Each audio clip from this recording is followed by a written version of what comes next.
We out here in Homewood, Illinois, Dolphin Lake Park. Oh my God, it's beautiful out here. But hey, let's get into our greetings. Hey, this is my boy Allen World. I know y'all remember my man. We here. Yes, man. And my man Arnold. So once again, thank you for our second episode. We told you about part 2. Here we is. So once again, thank you, viewers. We appreciate you from the bottom of my heart just for tuning in once again. With no further ado, first question. I know we got into a lot of topics before. I want to kind of flip the script real quick. And what I want to talk about is when it comes to churches. And what I mean by churches is, why we ain't fellowshipping like we used to? You know, why are we turned off for so many people? And I bring this up because just standing out here now, I think about God, I think about freedom, I think about, the everything, the unity that comes with it, and sometimes I be desiring a fellowship like so many other people. But I come to learn that people are really turned out. So I want to ask these two brothers, you know, I gave them the questions once again, but I just want to go ahead and elaborate on why are we turned off? Because this is a serious topic. It really, really is. Because for me personally, I believe that a church is a safe haven. I believe a church is a place where you come and fellowship. I believe a church is a place where you should get healing. But all that being said, I want to bring it to Al real quick. Brother, why do you think in today's time people are turned off from church? That's it. Y'all there, viewers? We're going to give y'all some questions and some answers. You know, my view on it, I'm going to tell y'all right now. It's a lot to do with the household, too. You got to raise them up in there. You got to raise them with the Bible. So if they don't know, if the parents don't know, you're not going to know. You know, you're not going to know. And that's a tough thing. That's a tough thing. In society today, man, this worldly world is tough. And it's hard on a lot of us to stay in church. And another thing, and people may don't agree with me with this, but sometimes people think church is, they just don't want to be bothered with it. And I just don't get that. I don't know why they don't want to be bothered with the Lord. I don't get it. I just don't get it. Y'all tell me, viewers, come on, talk to me too. Talk to me. I just don't get it. I don't get it. Okay. And that's for a lot of us, you know, this is why we even bringing up this question. A lot of us don't get it because I know a lot of hurt has been caused. That's one thing that I noticed for myself about dealing with a lot of different people, a lot of hurt men there, a lot of unresolved issues. And because of that, I believe that, you know, it leaves a lot of people stuck in a state of mind. But please, Arnold, what is your point of view when it comes to just people now just don't want to break bread in ministry like that? Folks, my bro Curtis just said it's a safe haven. Sometimes it's not a safe haven. How many times do we have controversies such as the Catholic Church or just the church in general where they are messing with the little boys or the little girls? Oh man, that's deep. Yeah, oh, that's man, one. Arnold, that's deep. one thing. That's something real deep. That's we gotta one think thing. about that. We're afraid of putting our kids in an environment because the priests are molesting our children. Wow, that's deep. I know y'all probably don't want to hear it, but it's the truth. That's just one dimension. What about the controversial dimension? How many times do we see memes on social media where the pastor collecting all the money from the members of the church and they're spending it on their homes? They got a new Mercedes, they got a new Jaguar. Folks don't believe in it, which makes one say, hey, there are other ways to become one with the Lord. I can sit at home and watch service online with the church, or I could read the book myself, or I could just follow YouTube in general and gain inspiration. It's so many different outlets, whether it's the refusal of trusting as a safe haven, not wanting to donate your money because of controversy, or so many different outlets with the power of the internet in general. All three factors to me. That's a great fact. That's a great fact. Money is an issue with churches too. Some people may just don't have it like Tank say, just to donate, just to put some in church. Yeah, that's a good thing. And with them priests, that's what kind of stood out to me. That hurts my soul every time I hear a story. And that's reality. That's reality. And what do you think, before we hit our next topic? Okay. What do you think on our part? You know what I mean? Our part on what? As far as changing, helping people see different outlooks. Cause like I said before, safe havens. You know, it is some people genuinely ain't that money greedy preacher type dude. Right. And if you do get, you know, people ain't trying to mess with your kids. You know, it is people trying to really help. how can we? And I'm not pushing for church. I'm not pushing against it. Okay. You know what I mean? Because this is church right here. This You is know what I mean? I 'Cause we are agree. the church. Okay. But I do say all in sanctuary right here. Amen, brothers. Amen. Amen. But I say all this because it's always a solution to a problem. Okay, but that's what we're trying to do right now. We're trying to find that solution, and I understand what you're saying. I understand. The only solution is giving it a chance. You have to build a relationship with a pastor, experience that church, see how things turn out. The congregation, the people. You know, you got to get in there to see it. You know, you got to do it for yourself. You got to do it. You can't take our word. You got to do that for yourself. And you got some good, safe haven churches out here. You got some great communities. You got some great people.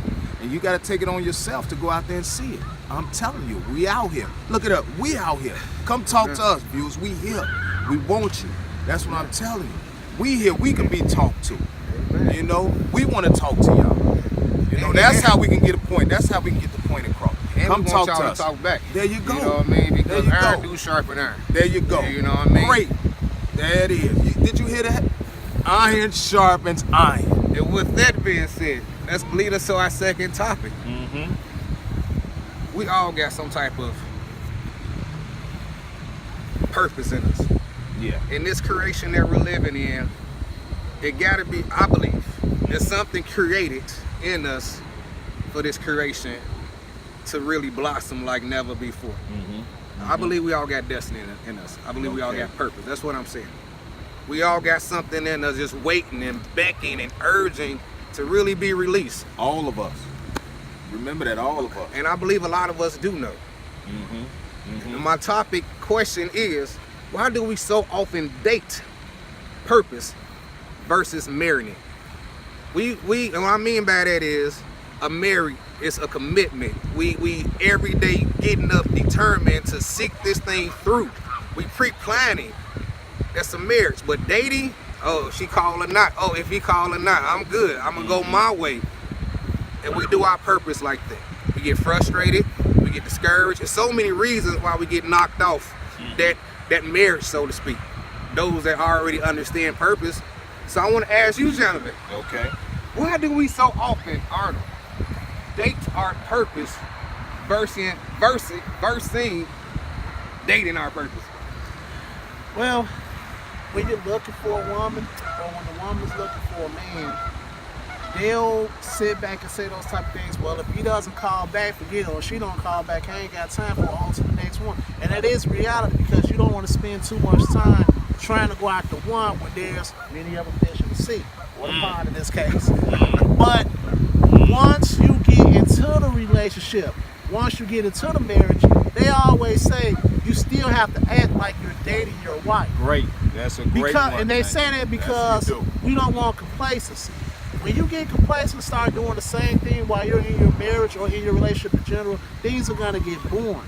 So you have to stay, you have to stay spontaneous with things. You have to pursue things. You have to be active. You can't just say, well, we married, we ain't gotta do nothing else now.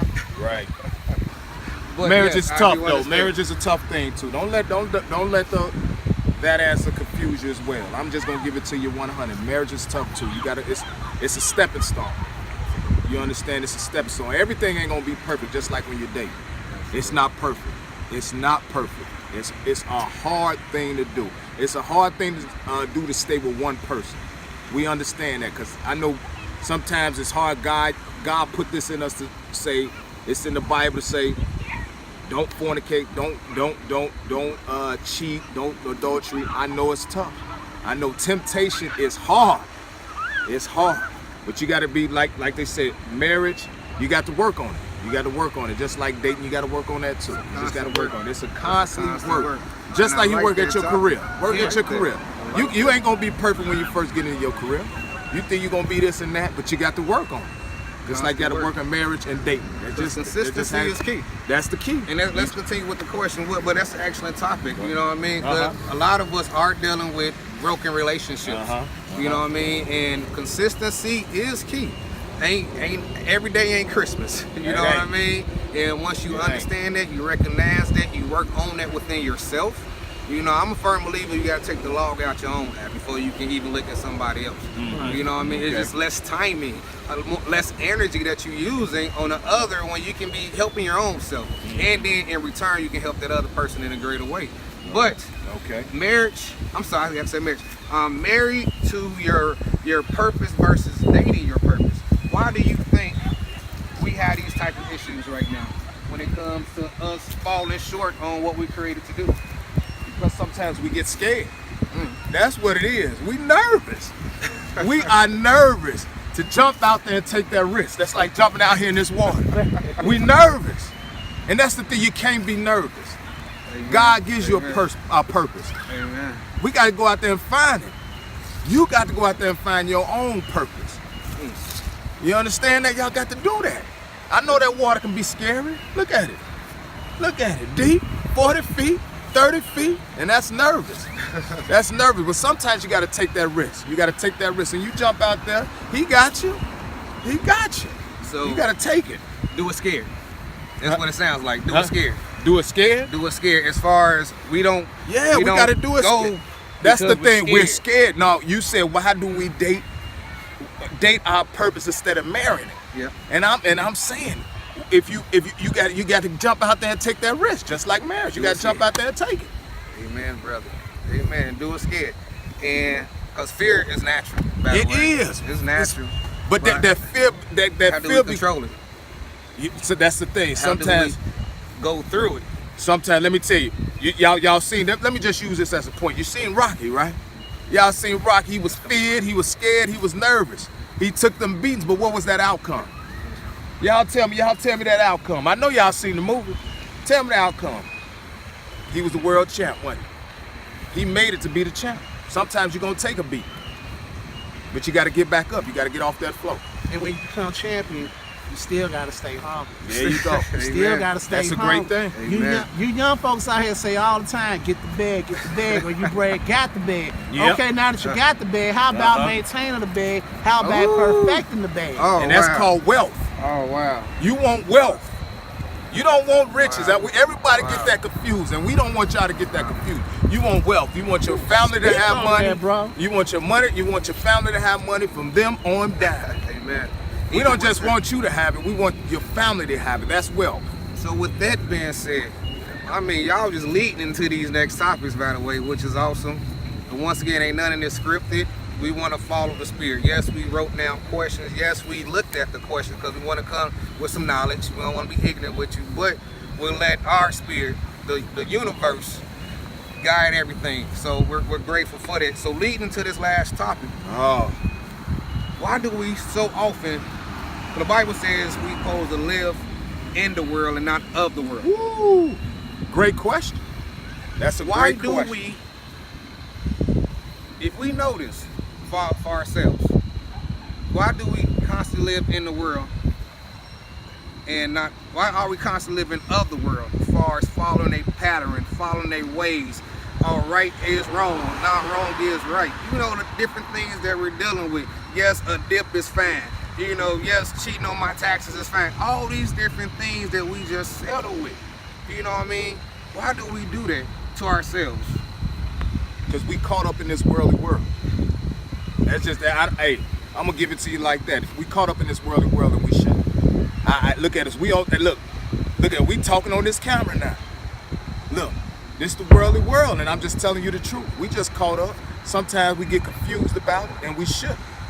You know, if we're gonna walk this walk, we gotta walk this walk like the man upstairs. I know it's tough. And this world right here is so devilish. It's so devilish, and it can confuse our minds a lot of times. You know, y'all see them. That's the thing. Let me just say this. That's the thing. That's when y'all see them. We may laugh at them, and we may say, what they doing in the neighborhood? But you gotta give them a high five sometime. Them Latter-day Saints. Yeah. Them Latter-day Saints. You got a half album, bro? You got to high five them guys. I can see one. And a lot of people, we laugh, but you got to high five them guys. Those guys don't believe in the worldly world. They try to walk the walk as who? As a man upstairs. People you got to pick it up. You got to read and you got to listen. Sometimes they knock on your door. You say, what they doing in our neighborhood? They the toughest ones. They tough. They the real gangsters. They the real gangsters. No. They the real Let's gangsters. go. And that's why we respect them when they walk in that neighborhood. We respect them. We let them walk and do their thing. What about you, Arnold? Now, What about you? Now, we say live of this world versus in this world. When we say living of the world, it's kind of like you're being a follower. Yeah. You're following the trends, what others do. There you go. It's so many things people like to do as far as following what the latest fashion trend is, what everybody else doing. How about creating your own thing? How about you setting the trend? It's like in high school, you know, everybody was wearing a certain type of clothes or whatever. They're like, oh, you ain't wearing this, no, you ain't cool. Correct. I was never the person that followed what others do. I did my own thing. Create your own trends. Be yourself. Be yourself. There you go. Turn yourself into a leader. Let them follow you. But then in the ultimate end, it's not always about following and leading. Together we show out. Everybody can learn from each other. There you go. And that's what we want. Look, that's what we want. That's what we hear. We want to learn from each other. We want y'all we want everything from y'all. And we want to give y'all some what we got here. So that's what we want. That's what we try to do. And once again, I just want to say thank you guys, because this is what we're doing, and I mean, all is one. So hey, we love you guys. God bless you. Thank you for being a part of this. Thank you. I mean, this is what we're doing. Feedback. Give us that feedback. Don't be scared of that feedback. Give us feedback. We need it. We want it. Help us too. We call it constructive criticism. That's it. Help us too. And that's the truth. Please do that. So Boys to Men is representing. I mean, we taking it worldwide. I mean, from here, it's already here, it's already in Atlanta. Let's continue to spread this thing out because it's about one kingdom. Love you, God bless. There you go.